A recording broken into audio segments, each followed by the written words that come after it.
Hello, welcome to another episode of Balance Stacked. We're outside my comfort zone today, but it was a beautiful day, so I wanted to come outside.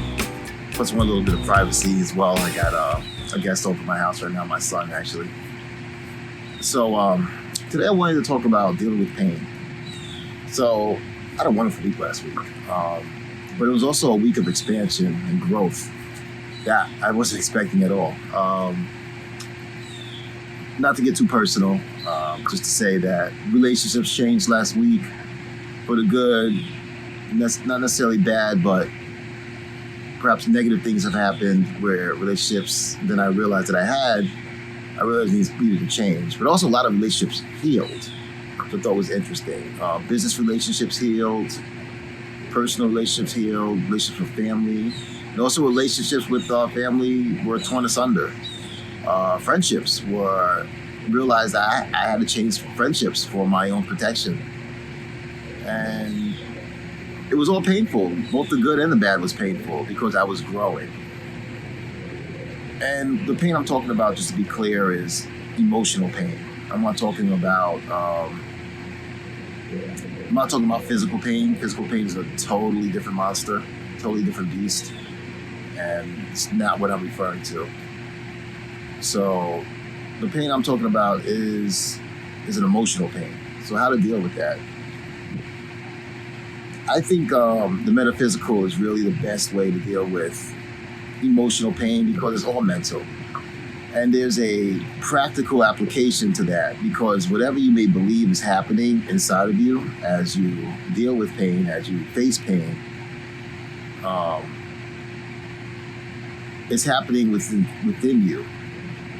So the practical application is that whether you believe it's God or an angel or whatever you want to believe is guiding you through your pain or whatever you're saying to yourself, whether you're using a sutra or whether you're using a mantra, whether you're using meditation, whatever.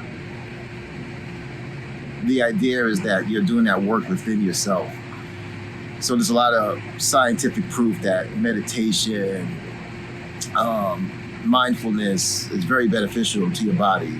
So whether you believe we're connected to the universe and things come to you from the outward inward, or if you believe that we're just simply accidental and a grouping of cells, that everything comes from the inward outward, I still would say the best way to deal with pain is mindfulness. Now, how I personally deal with pain. So how I personally deal with pain is I look at my inside and I try to see where the pain is located because emotional pain will manifest itself physically. So when you have an emotional pain, it will locate itself somewhere within the body. And that's why I say meditation is important for this because you can easily find it when you're by yourself, quiet and undistracted and you're focusing. So the first thing I do is I breathe. And I focus on my breath. And I focus on my breath for about 5 minutes. Then after I focus on my breath for about 5 minutes, I start to roam around my body mentally. And so basically what I'm doing there is I start to look at my hands, not look, but mentally look. I start to feel my hands, feel my face, the top of my head, and I work my way down to my chest, to my stomach, down to my buttocks, down to my thighs, down to my knees, my calves, and then of course down to my feet. And I feel all parts of my body. And as you do this, you'll immediately feel where the pain is at. Now, to tell if the pain is caused by your thought, your feeling, your emotional distress, it's pretty easy. What you want to do then is think the thought or think about the event or the person that's causing you pain. Picture them in your mind or picture the event in your mind. And you will actually feel the emotional distress as if you are still there. It's one of the things about being human. Our memory is so good and our bodies are so in tune that we can actually relive experiences. This is suffering. You see, the difference between pain and suffering is this. Pain is in the moment. Suffering is in the mind and within the body. It's the remembrance of a painful moment. So we suffer because we remember the moment of the pain, which is what makes us unique versus other animals. Not to say that other animals can't experience suffering. I believe, high intelligent animals can, such as chimpanzees and elephants and dolphins and so forth. But we do have a unique way of experiencing suffering and staying there. So once you remember the painful moment and the suffering begins, try to localize where that suffering is happening within your body. So where is the suffering happening within your body?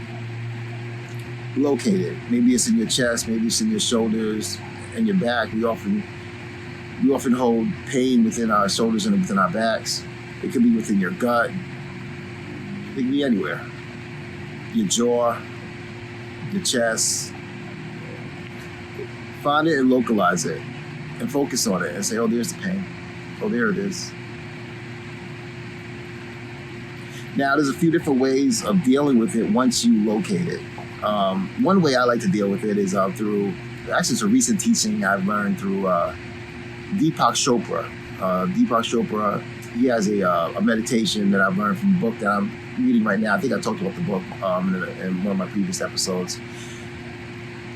Basically, find that pain and then focus on your body where there's no pain. So it could be like your pinky finger or your big toe or wherever there's no pain, a part of your body never even think about, your elbow or whatever.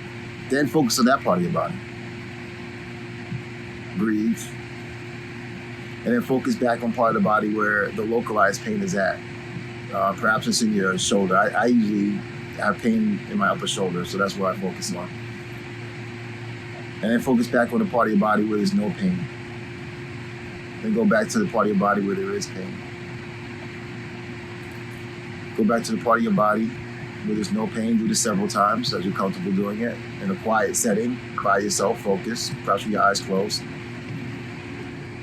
And then after that, focus on the part where there is pain. Breathe into that pain. And then imagine that there is no pain there. And that part of your body is painless, as is the part of your body where there is no pain. So breathe out the pain. And then allow your body to relax. And you may actually experience that pain starts to dissipate. You want to take this a step further, what I also do is I imagine a moment and I say to myself, and this is from Deepak Chopra, every choice that I make is a decision between a grievance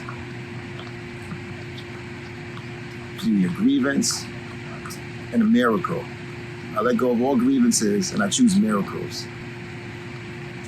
So that I imagine that moment, as I say, I let go of all grievances and I imagine that pain going away.